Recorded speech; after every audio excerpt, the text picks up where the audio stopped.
Of an act of violence, and now police seem to be getting some answers as the investigation unfolds into the shooting death of 12-year-old Abdel Bashidi and the 5 other teens injured that night. Cleveland police have identified 2 more shooters connected to a shooting on the east side.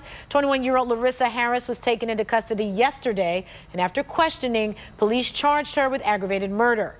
And we've learned 18-year-old Devon Harris, who they say was in the area when the shootout happened last Friday night, is also in custody. He and 2 15-year-olds face the same charges.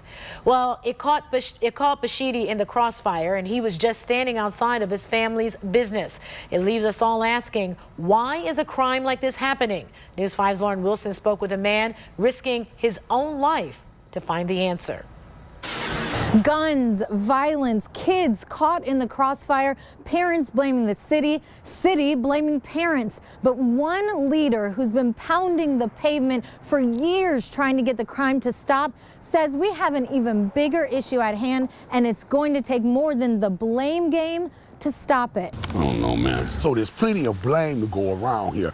We have a responsibility as parents and as neighbors to know our children where they are. Tonto was there the night 12-year-old Abdel Bashidi was shot and killed. It was horrendous. It was unacceptable. It was real tragic.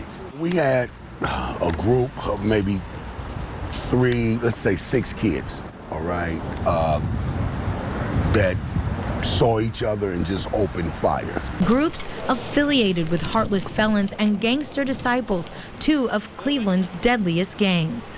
We have brothers out here that are misled and manipulated. Most kids are recruited by the time they're just 13 years old. I knew, I had to say no. Like this 15-year-old, whose identity we're not revealing. Gang members attend school not to learn, but to snatch kids out. Heartless Felons tried it on him last year. I know the concepts of how to get into it and stuff, but it just scared me, I didn't want to do it. That takes a lot of courage to turn it down. Mm-hmm. Were you scared to turn it down? Kinda, sorta. But his gut was stronger. My family could have been killed, could have put my family in bad positions. That's all I'm worried about is my family. Going door to door with his nonprofit Society for Nonviolent Change, trying to stop the crimes. Tonto says his fight is for justice for kids like him, to restore what's been lost in the community.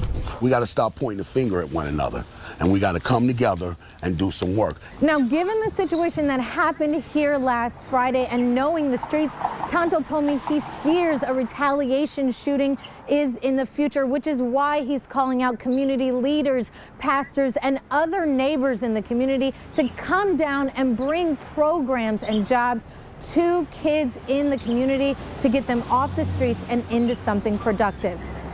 Lauren Wilson, News 5.